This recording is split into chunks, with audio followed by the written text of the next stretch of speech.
In the heart of the city, amidst the towering skyscrapers and busy streets, a virus silently crept through the population. Initially dismissed as just another flu strain, it soon became apparent that this sickness was far deadlier. People began mutating, their eyes devoid of life, their once human forms twisted into grotesque caricatures of their former selves. Among the chaos, Chris fought to survive. With each passing day, the city became a graveyard, littered with the remnants of humanity. He learned to move silently, avoiding the ravenous hordes that roamed the streets in search of their next meal. But survival came with a heavy toll. Chris had lost friends, family, and any semblance of the life he once knew. Every night was a battle against the darkness, both outside and within. As the days stretched into weeks, hope began to dwindle. Yet, in the depths of despair, a glimmer of humanity remained. Chris refused to let the darkness consume him. With every step, he forged ahead. While looting an abandoned grocery store, the alarm went off, drawing in every zombie around him. Chris was trapped. As he concluded it was the end for him, he heard automatic gunfire. Chris panicked and began to rush to the back of the store. Halfway to the back, he heard a loud thud, the front door bust open and footsteps followed. Chris nervously laid down, quietly using debris to try and blend in with the dark of the room. As he could hear the footsteps get closer, he grew more nervous. Chris tried to peek from under the debris, causing a loud crackling noise, instantly getting the attention of the new intruder.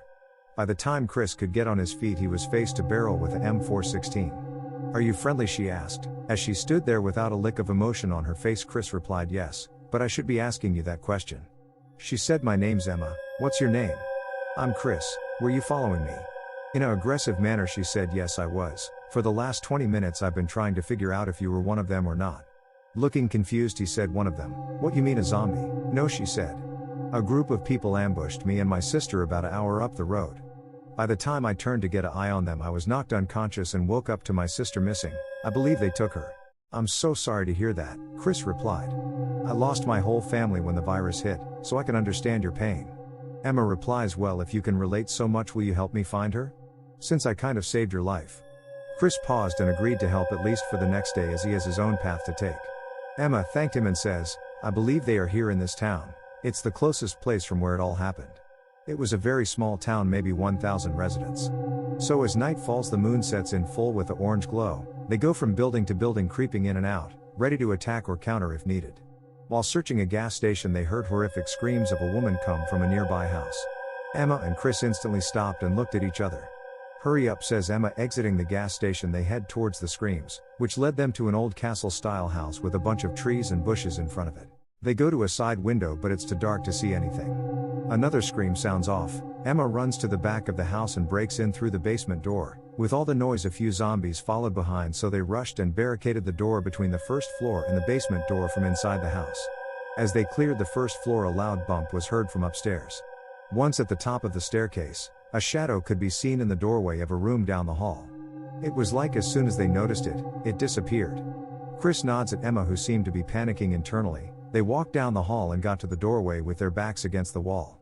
Chris peeks his head in the room. All of a sudden he took a deep gasp and freezes instantly. Emma, curious of what he's seeing, runs in and sees the gruesome scene of her sister's body mutilated and eaten off of. Emma falls to her knees and breaks down crying.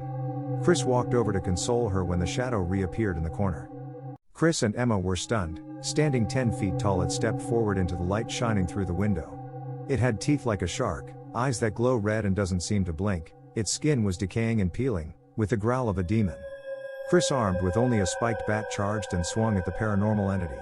He missed and was grabbed by the zombie vampire. Unable to get loose, it took a big chunk out of Chris' neck and tossed him across the room back at Emma. With no hesitation, Emma unloaded her last few rounds into the monster. Unfortunately, it had no effect. Emma turns to run back outside, but was quickly grabbed by the entity. Once she looked at the eyes, she seen its origin. A hell-spawned part demon, vampire, and zombie, was spawned by a curse her sister used from old spell book. Not knowing how serious it was, she cast a demon who feeds on human souls. Once eaten by the monster, your soul is trapped in hell forever. Emma comes out of the daze, about to witness her last moments in life. Chris tackles the entity.